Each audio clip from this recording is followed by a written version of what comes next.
Hello, and welcome to Coffee with Jesus Live. I'm Todd Ubeli. I am one of the hosts of the Coffee with Jesus podcast and one of the directors of Coffee with Jesus Ministries. And I'd like to welcome you to our very first live event. Before we get started, though, I'd like to just share a short kind of history, kind of a background of who we are and where we're from and what we're about. Um, Coffee with Jesus actually started as a devotional book. You can kind of see one of the pictures that I'm sitting in front of. But there was a devotional book. It's an 8-week long morning devotional called Coffee with Jesus. And I first published it back in 2011. And then in 2019, I published the third edition. I updated it, updated devotions, updated some of the scriptures. And also I updated the Facebook page as well. And that proved a little prescient because right in the beginning of 2019, we had the COVID-19 pandemic. Or excuse me, right in the beginning of 2020, we had the COVID-19 pandemic. And I remember for that year, for Lent, I had actually given up Facebook for Lent. And then the pandemic started. And I remember I checked one Sunday to see, just to see how my friends were doing. And I tried to post something encouraging on there. And then a few days later, I checked again. And this was during the week, so I was kind of breaking my Facebook fast, and I was half expecting some friendly ribbing from some of my friends about being on Facebook when I told them all I was going to be giving it up for Lent. And I was actually really surprised when I got the exact opposite. My friends actually thanked me for posting, and they asked me to keep doing it. And so I prayed about it, and partway through Lent, God changed my Lenten sacrifice. Right, a lot of times we give things up for Lent, uh, but sometimes we can do a little bit extra as well. And so that particular year, I did something extra. I would actually use the Coffee with Jesus Facebook page that I had for my devotional book, and I would post short little messages, some encouraging memes, some comforting Bible verses, whatever I could do to try to help my friends and help the people who followed the page, because it was a very trying time. There was a lot of stress and a lot of anxiety. Um, but then that June, God called me to do a video, and folks, I'm going to be honest with you. I told God no. I said no way. The creator of the universe, formed me in my mother's womb, knows the exact number of hairs that are left on my head. And I told him, no, no way, no how, not gonna do it. And, you know, God was actually very patient with me. Fortunately, in my case, there were no whales involved. Um, but God was also very persistent. And so after about a month, I gave in. I said, okay, God, I'm gonna do this video. And I took my little iPhone and I sat in my backyard, and I started recording a video, and I edited it down. It was about a 5-minute video, so nothing really big. But I posted it on the Facebook page. And at the time, the Coffee with Jesus Facebook page had maybe less than 200, maybe 200 followers on there. And this video, the response, it overwhelmed me. There was over 300 people who watched this video, almost 400 people who watched this video. And I could tell that there was just this tremendous hunger for comfort out there. People were really hurting. People were really anxious. And so a month later, God called me to start a podcast. And this time I jumped in with both feet. And there was no hemming and hawing, no arguing with God. I could see that there was just this huge hunger for comfort out there. So I jumped right in. I had no idea how to do a podcast. Really had no idea what I was doing. I just had to kind of learn on the fly. And if you listen to some of our earlier episodes, it's pretty clear I didn't know what I was doing. Whereas if you listen to some of our more recent episodes, it's pretty clear I still have no idea what I'm doing. No, I joke. And actually, some of our more recent episodes have been pretty good. Elizabeth Bristol and Paige Sturgeon did one not too long ago called "Where is God in Our Grief?" And that is one of our all-time best performing episodes. And if you haven't listened to it yet, I highly encourage you to do so. It's a really good episode, and the whole purpose of Coffee with Jesus, the reason why we do this podcast, is to bring that hope and that comfort to other people. The Bible tells us in 2 Corinthians chapter 1, verses 3 and 4, praise be to the God and Father of our Lord Jesus Christ, the Father of compassion and the God of all comfort, who comforts us in our troubles, so that we can comfort those in any trouble with the comfort we ourselves received from God. And folks, that's Coffee with Jesus in a nutshell. Um, that is kind of what we do. Myself, my fellow hosts, our contributors, our guests, we share the comfort that we receive. We share about some of the trials that we've been through and how God has helped us through those trials, in the hope that the comfort we received, we can then pass on to other people. And, again, I started this with just recording on my laptop and trying to get episodes out as quick as I could. And, about a year later, when I started season two, I felt like God was calling me to make it into a full ministry, and that ministry covers our writings. A lot of our contributors are also published authors. It covers the podcast and it covers our social media. And the overarching purpose is to bring that hope, that comfort, that encouragement to people who are having a difficult time in their lives. And we do that, again, through our writing. We do that through our podcast. We do that through our social media. And now what we're doing is we're going to start doing these live events as well, and our hope is that you'll come away from this feeling comforted, feeling encouraged, knowing that no matter what you go through, God is with you. And, I got to be honest, before I go on, there's a lot of people I would not have been able to do this with. There are my two co-hosts, and one of them is a fellow director, Sarah Vandriel. My other co-host, Elizabeth Bristol. I mentioned her episode earlier. It's our best performing episode, the one she did with Paige Sturgeon, called, Where is God in Our Grief? Ms. Yilda Rivera, she does the descriptions for most of our episodes, if I can get it to her in time. And she's a phenomenal writer. She does a great job, and I really appreciate her help. And of course, I'd be remiss if I didn't thank Stacy, my wife. She was with me from this in the beginning.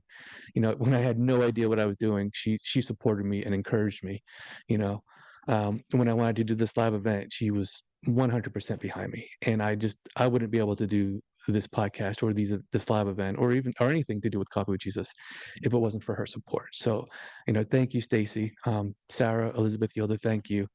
I really appreciate the support. And there's a lot of people, folks. I know I'm not naming everybody. I hope nobody's put out, but there are a lot of people who have supported this effort, and I am so appreciative. Uh, but that's who we are and what we're about. I guess we can go ahead and get started. I'll open with a word of prayer, and I'm going to share two things. I'm going to share about something that seems kind of small that God did for me, and then I'm going to share about something big that God did for me as well.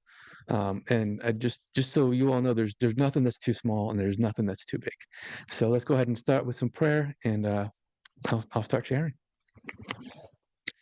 Dear Heavenly Father, I want to thank you for this day, and I want to thank you for each and every person who is with us this morning. And I ask that you would bless each and every person who's watching, either live or the rerun or anybody that needs it. Lord, I ask you just give them the hope and the comfort and the encouragement that they need through whatever they're going through in life. I ask that you will bless them and be with them and walk with them every step of the way. In your Son's holy name we pray. Amen.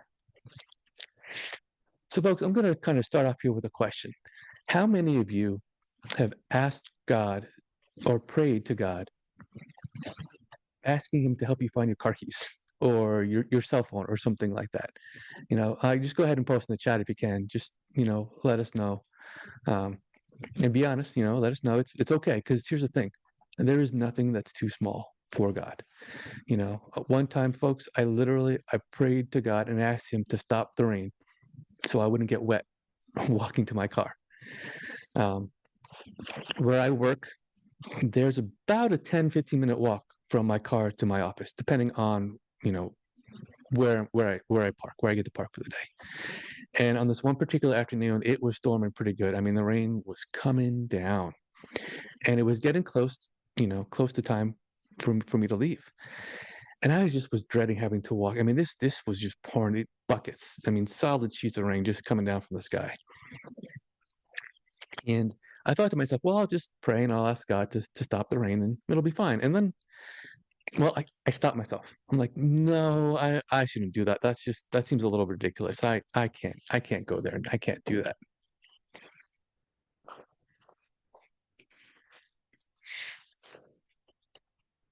And then I was kind of caught up short. There was this little voice just in the back of my head And it was asking me, is it that you think that God won't do that, or that God can't do that? And that cut me up short because I knew God could stop the rain, right? Jesus calmed the storm. Remember, he was sleeping in the back of the boat. His disciples were freaking out, and they woke him up, and he rebuked the storm, and the weather calmed. So I knew he could. I think the question in my head was, would God do that? I mean, it's such a small thing. It seemed like such a small thing, and I almost hated to bother God with something that seemed so small. And I think that was the thing I realized. I felt like it was too small and insignificant. I felt like God wouldn't do that. And I think that's what really caught me up short. And so I said, you know what? I'm gonna be bold, and I'm gonna ask God to do it. I'm gonna ask God to stop the rain so I can walk to my car dry. And I did. And wouldn't you know it, folks, when it was time for me to leave my office and walk to my car, the rain had stopped, you know? And I had that 10, 15-minute walk to my car. And the really funny part is, as I got close to my car, it started to sprinkle a little bit again. Um, I got in my car and it looked like it was starting to rain again. And as I pulled out of the parking lot, it just opened up again. So God literally stopped and paused that rain so I could walk to my car dry. And I know that seems like something small, and some people might ask, well, why would you even bother God with that when there are so many other horrible things going on in the world? And I remember I posted this on Facebook, and I was kind of a little nervous because I thought some people might have that reaction. And one of my friends, an old Navy buddy, he posted something that was very, very insightful. He said, and I'm just going to go ahead and read this, so just bear with me.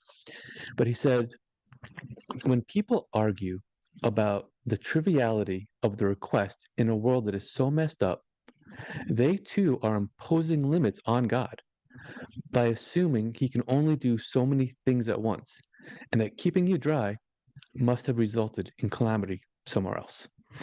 And I'm going to be honest, so that's kind of what was holding me back and even making the request. Like, I'm like, there's just so many other big things that God should be concerned with.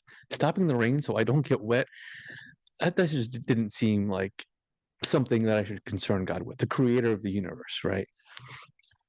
But I learned, from that experience and from my friend who posted that very insightful remark, it it doesn't matter. There is nothing that's too small for God. As human beings, we tend to put things on a graduated scale, right? There are small things, there are some medium things, and then there are really big things. But to God, it's all requests that He wants us to make, right? There is nothing that's too small for God. You know, if you lose your car keys and you're in a rush and you say a little prayer, you'll find them. Same thing with your phone. If if you're in a rush and you need to leave and you ask God to find your phone, you'll find it. You find your car keys. He will help us with things that we consider small and trivial, because there is nothing that is too small for God. And on the converse, there's nothing that's too big for God either. And I'd like to share a story about something that happened to me when I was in Afghanistan. And this is something I can share out loud because I've shared it with Stacy. Um, there's a lot that I just haven't talked about since I've been back with anybody. And I got to say, Stacy has been she's been amazing. She's been very patient, and she hasn't pushed the issue, and she's given me space. And, some things I've been able to open up with her about. And there are some things that those same things I've shared here on the podcast. So I really appreciate, again, Stacy's just phenomenal support, and just how patient she's been with me, since I've been back. Um, so when I was in Afghanistan, and this was my second time, so I deployed with the Army back in 2012. And while I was there, I was offered a job to go back working for the Army as a civilian, as a civil servant. And I was basically doing the same thing I was doing when I was deployed, only I was going to be doing it as a civil servant instead of an active duty soldier. And my second time in Afghanistan, I traveled all over the country. I was basically responsible for ensuring that the contractors that were running our base life supports, the facilities, the logistics, the utilities, I was responsible for making sure that they were doing their job and that all of our bases were being kept up for our soldiers. and for the coalition shelters as well. And so I would travel. I think I hit every FOP and COP in the country. And a FOB is a forward operating base, and a COP is a combat outpost. And basically, just it really basically determines the size of the base as to what it's called, you know. But I basically hit every base in the country. And so I was on this one particular trip, and I had to eat my words because before I left, I actually told Stacey, I said, "This is one of the safest places in Afghanistan. It hasn't been hit in years. I'll be fine. This will be my safest trip ever." So I got there.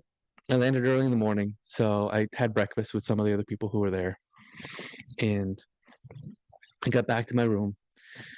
And the rooms in Afghanistan, basically what they did, there was two types. There were shipping containers that they kind of cut in half. They were called CHUs, containerized housing units, and it was basically a little 8 foot by 10 foot living area. And then there were others that were called PRBs, portable relocatable buildings, and they were basically built in the same shape and function as the containerized housing units. Again, an 8 by 10 foot little room that had a desk, had a bed, you know. And on this particular base, it was the PRB that I was staying in, the portable relocatable building. And I just hung up my armor, and I just sat down in my chair at my desk, getting ready to plan out what I was going to do for the day, what inspection I was going to make, who I was going to talk to. And then all of a sudden, as soon as I sat down, there was this just loud boom. I mean, this was loud. My first thought was that a mortar or a rocket had landed right outside my room. I won't share what my second thought was, um, but no, there was basically a row of these little rooms, these PRBs, and mine was in the very very end. And it was just so loud, and it shook the building so great. Um, there was a heater on my wall, and it knocked the heater right off the wall. Um, I hit the deck immediately, you know, as soon as I heard the boom.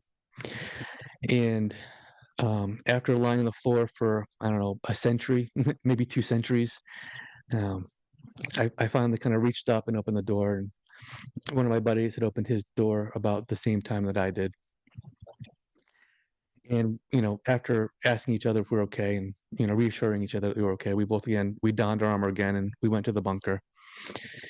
And my mission for that particular visit had changed. Instead of, you know, going through and inspecting the facilities, I was doing battle damage assessment. And, you know, I'd watched basically video of what had occurred. And in this particular event, the Taliban had driven up a truck right up to the wall of where the base was. And that truck was laden with between 1,000 and 1,500 pounds of high explosives. And they detonated it. And that explosion was large. Again, I was probably about 400 meters from where this explosion had happened, and it knocked the heater right off my wall. Um, when we were doing the battle damage assessment later that day, there were buildings a full kilometer from the blast that were damaged. I mean, this explosion was powerful. One of those PRBs that was kind of at the other end of the row had the wall blown right in. You know, I mean, this was a huge explosion, and it blew a hole right in the wall of the base. And then there were probably about 8 or 9 guys who had come in. A minivan drove up after the truck exploded, and about 8 or 9 guys got out and tried to come into the base and through the hole that the truck explosion had caused. And fortunately, in this particular event, they were all stopped. You know, none of the coalition soldiers were hurt or even wounded, and this event worked out very well for us. Not so well for the guys who attacked our base, but there were no coalition soldiers that were wounded on this particular event. And folks, I just remember walking around doing the battle damage assessment, and it was crazy. It was, I mean, like I said, buildings a full kilometer from the blast were damaged. Tents were shredded that were near the blast. While I was doing this assessment, I actually found some pieces of the actual truck. I managed to grab one. I can show it to you here. I don't know if you can see it with the green screen, but this is a piece of the truck that blew up outside of our wall.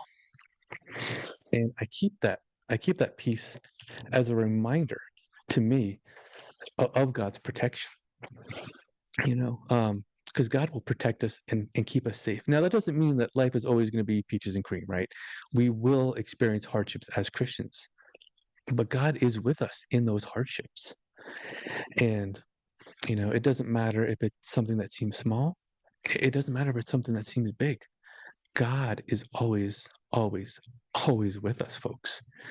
Um, and, I hope that in sharing something I prayed for that seemed small to us, and showing how God helped me even though that seems small, and I hope that in sharing something big where God had saved me from something that seems like a really really big thing, that you all will know that regardless of what you're going through, or no matter what you're experiencing, like no matter what trials you're going through, God is with you.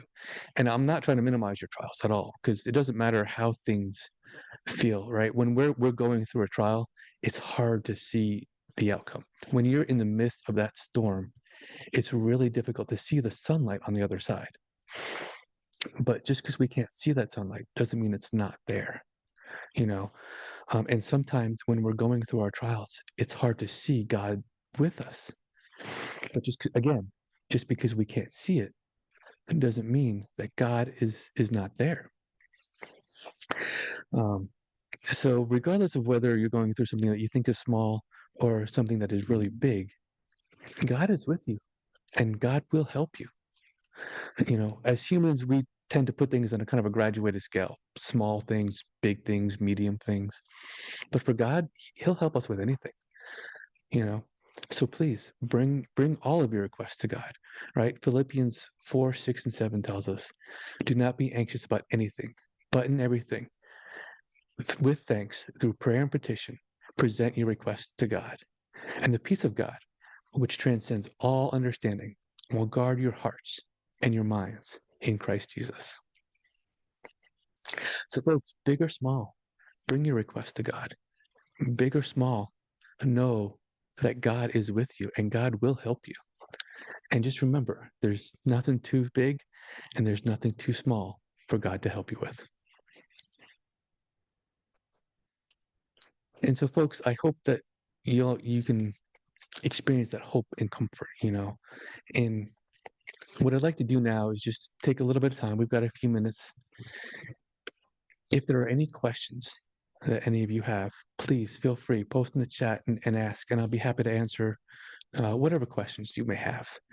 Um, and please note there's a little bit of a delay from when I'm speaking to what's coming through on the YouTube live there.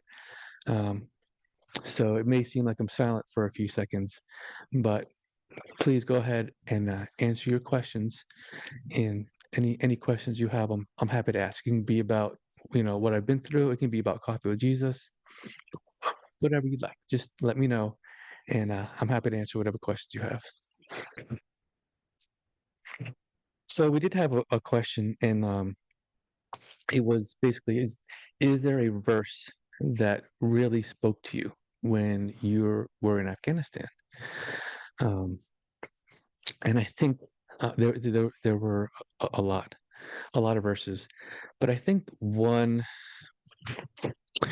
that really I think just stuck out to me is a short verse, and it's from Joshua. It's in the very beginning, the first chapter, where God says, I will never leave you nor forsake you. Right. Um, and folks, I remember there was one time I was I was in Bagram, Afghanistan. That was kind of my main base, if you will.